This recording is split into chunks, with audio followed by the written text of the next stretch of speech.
Visiting Fazbears is a Fnaf fan game that is currently being developed by the Danaroo. The game is set to release sometime this year, however, the developer has released multiple demos for the game, which I'm going to talk about today. I was originally drawn to this game because of its very unique art style. The game has a pixelated, low-poly design akin to games like Crash Bandicoot or even the old Resident Evils, and I think that this style just suits the Fnaf setting very well. The game states during the opening credits that it is inspired by Puppet Combo, which if you guys are not familiar with Puppet Combo, they are a developer who specializes in making indie horror games with those PS1, PS2 style graphics. You may actually recognize a few of their games, as they have made a ton of projects which often get a wide range of coverage from huge YouTubers such as Corey Kenshin.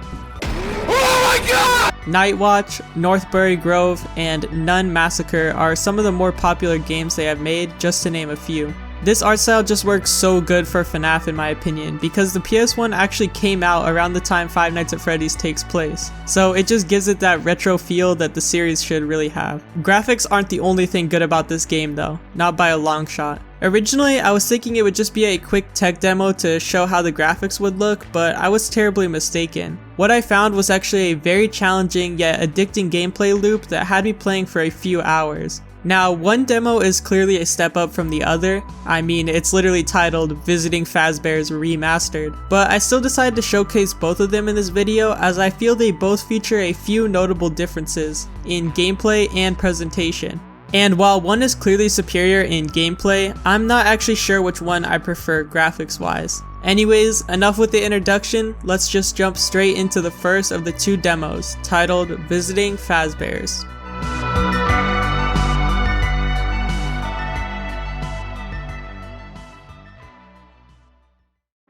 The game opens up with this sick main menu screen. It has this cool neon blue and pink text which reminds me a lot of Hotline Miami, which is actually one of my favorite games of all time. On the menu we can also see that the game was planned to have an extra menu at some point, which would be cool because you guys are about to see how sick these animatronics look.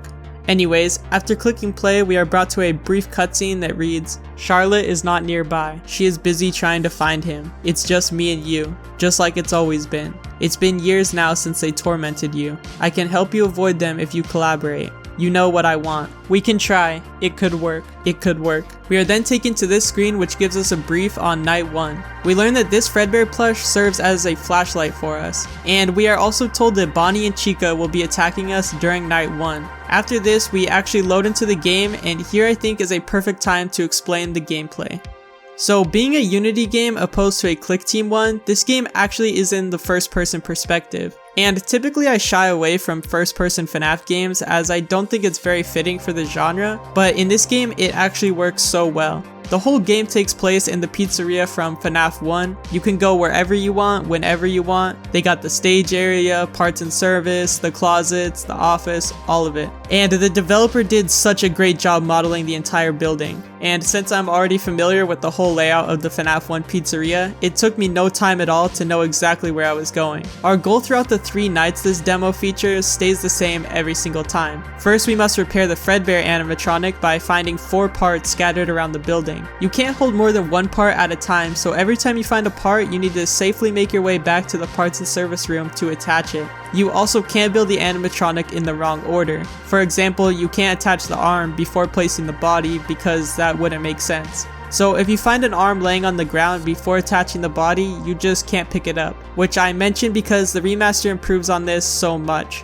During all of this, we are trying to avoid each of the animatronics on the map, but I will go into their gimmicks after explaining the rest of the gameplay. So after collecting all 4 of the Fredbear parts and building him, we get this brief cutscene of him glitching out, and then a new area of the pizzeria is unlocked. This area being the back rooms where Springtrap's legs can be seen on the floor. We now have to do it once again to build Springtrap, only this time there are 5 parts and they are a lot smaller and harder to see. We also have this Fredbear plushie which serves as our flashlight. We can turn it on and off, and while it's almost essential to seeing where the parts are due to the static effect, it also has a drawback. Basically, if one of the animatronics catches you while you have this light on, it will initiate a chase sequence where their eyes will light up and they will run after you. And this is the part of the night that gets super stressful, as you will by now be around 5 to 6 minutes into your run, and one mistake could set you back a long ways. And by the way I'm explaining this, it might sound easy, but trust me, it's actually very difficult.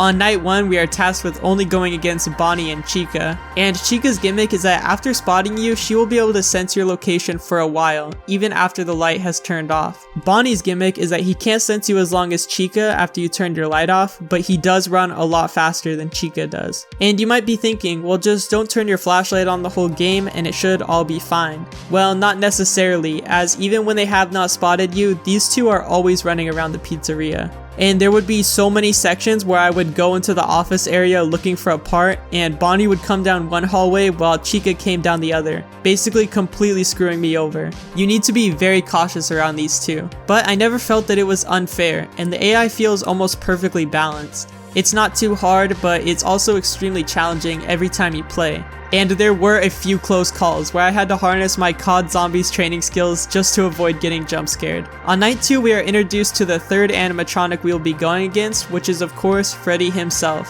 Freddy's gimmick is that while he does not roam around the pizzeria like Bonnie and Chica, he now introduces an exposure meter. This meter is basically a timer that will slowly tick up as we play, and once it reaches 50, we die. The way we keep this timer below 50 is every time we have our flashlight on, our exposure ticks down. This is super cool as it forces us to hide every once in a while to recharge our exposure, which adds this whole new aspect to the game, where you will need to plan out your whole route before leaving a safe room because you know you only have a limited time before you need to return and recharge it again. Basically just adding more stress to the already chaotic hunt for these animatronic parts. Finally, for night 3, which introduces us to the puppet. The puppet's mechanic works basically just how you would expect it to. The music box starts at 100 and slowly ticks down during the night. To stop the music box from reaching 0, we need to walk up to the music box, which is to the right of the east hallway, and hold it for a few seconds to wind it up. And while I like the fact that the puppet is here, since the puppet was retconned into existing during the Fnaf 1 time, his mechanic is definitely the weakest of them all. I found that winding the music box was just far too easy, and you're given so much time that it really isn't too much to worry about during the night,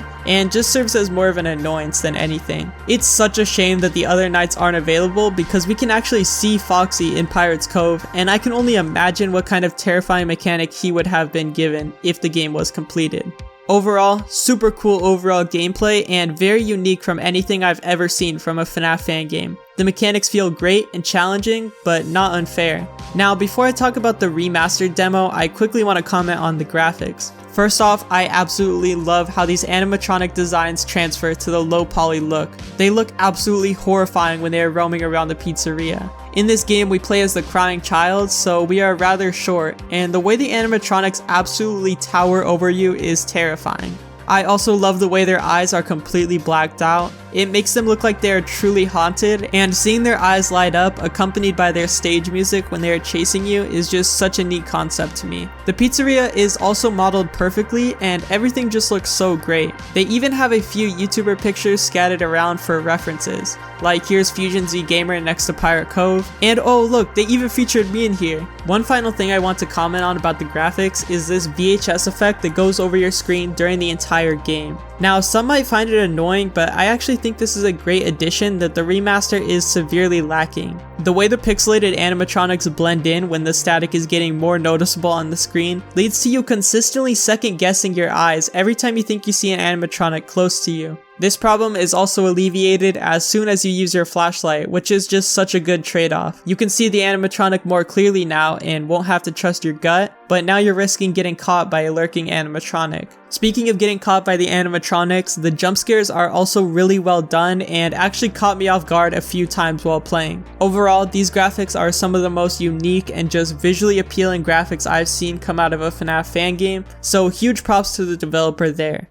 Okay, so now for the Visiting Fazbears remastered demo, which actually released not too long after the original and shows major improvements over the first. Now, this demo only features one night, but it still has a lot of features that are worth talking about. Right away when launching the game, we can see a few noticeable changes. such as the animatronics now sporting a more original design, a new logo, and the inclusion of a plushies section, which in the final game will serve as rewards when you play. The developer has also showcased a few of the plushies already on the GameJolt page, and they are really sick. So far they have Dako, Fusion Z Gamer, and Markiplier. Anyways, after pressing play, which is now labeled chapters, we see our first major improvement. Instead of the game just having a night select screen, each chapter now features its own really cool screenshot. So far, only chapter 1 is available like I said, but the artwork is just so cool for it. We can see that again we are going to be playing as the crying child, and this time we'll be going against Freddy, Bonnie, and Chica. The withered animatronics have also been shown to be featured in chapter 2, which makes me speculate that every single chapter will feature a new location with new animatronics to go against. After pressing play, we actually get a brief cutscene panning around the pizzeria before taking us to a dialogue section between the crying child and the Fredbear plush, and I just cannot praise this part enough. The way the camera pans around with every dialogue box you see is so cool, and the whole visual presentation of it is just so good. As soon as we are able to walk around, there are a ton of improvements made to the engine right off the bat.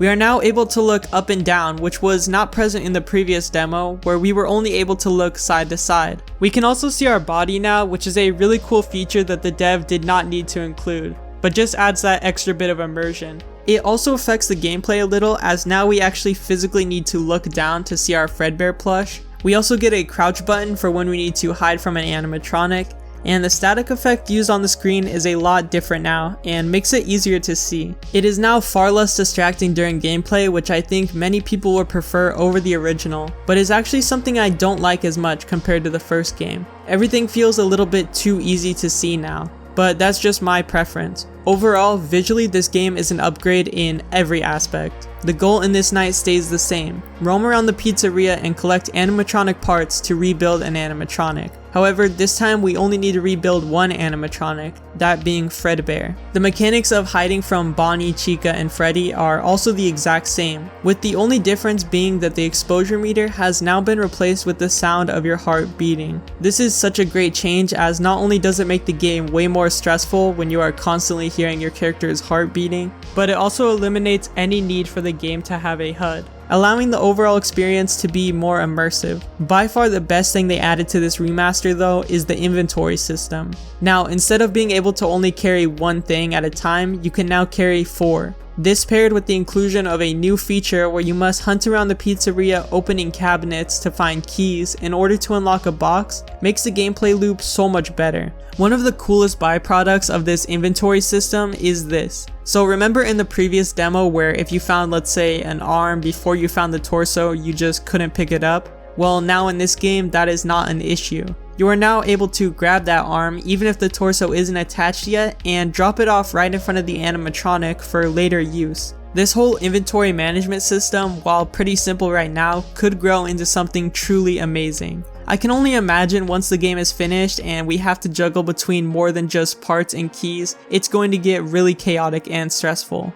Other stuff such as sound design and jump scares have also improved a ton over the original demo. Unfortunately, due to it being so short, I don't really have much else to comment on, but I do want to say this. Seeing the huge improvement made just a few months between the first demo and the remaster gives me a lot of faith in this developer. This guy obviously knows what makes a good horror game, and I have full confidence that with enough time this game will grow into something truly amazing. If you guys like this video, please consider subscribing. I'm on my way to 50,000 subscribers. And more importantly, if you guys liked what you saw, please go support the game on GameJolt. I'll have the game linked down below in the description. Anyways, thank you guys so much for sticking around to the end, and I will see you in the next video. Peace.